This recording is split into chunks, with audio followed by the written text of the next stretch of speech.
I lived in a three-family house as a kid during that whole period. And on the second floor, there was one young man, probably 20 years old or something like that, and off he went to war. On the third floor, there were three young lads, and off they went to war. One to the Marines, one to the Army, and one to the Navy.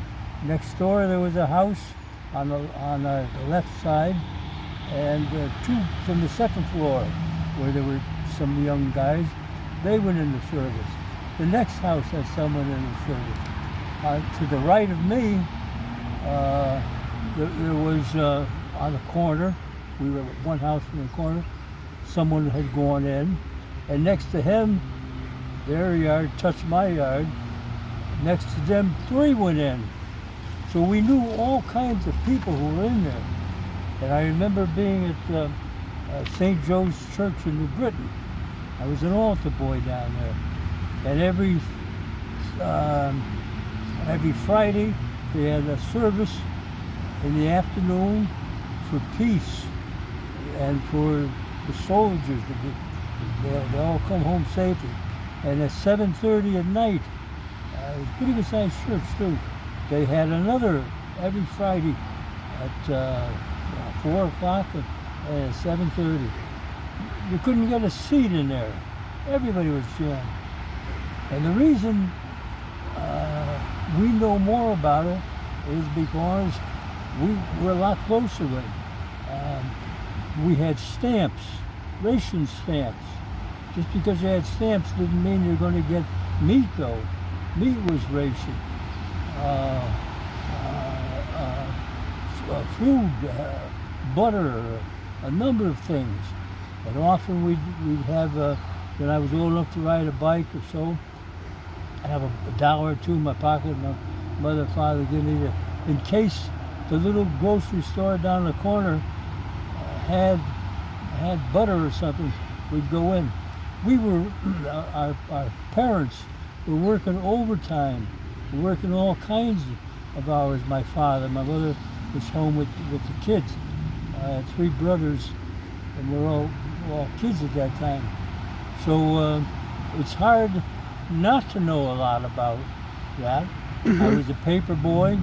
You'd see the headlines every time I'd pick get my load of papers to deliver by bicycle and foot up and down the stairs, up and down the stairs, up and down the stairs. You could see. We didn't have television.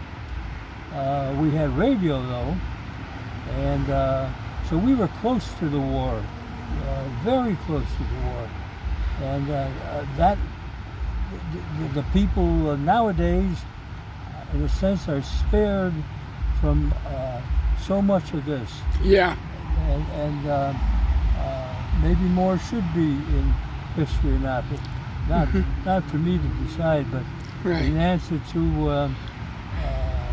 your question about tell your story about that. Yeah. That to me, that's significant. That's no, absolutely.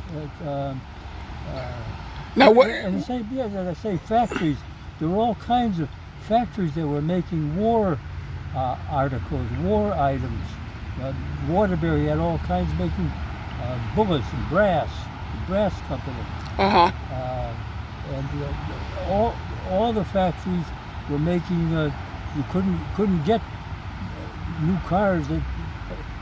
Just old cars. The only thing that was around, the new cars were going to be. Everything was converted to what these tanks needed, and jeeps and armored vehicles and so forth. It was a military effort. We owe a lot to these men here. We wouldn't have succeeded without their heroism and their brains, but we wouldn't have succeeded either without the brains of those who were involved with making everything happen during the war. They too were extremely important. And the women the women, that woman who was the riveter, Rosie. Oh, that famous icon, Yeah, and everything with the muscle and sure. everything. But they were in doing so many of the things that men had been doing in the factory.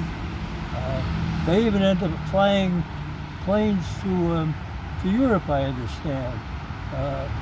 There were a number of women who did all that.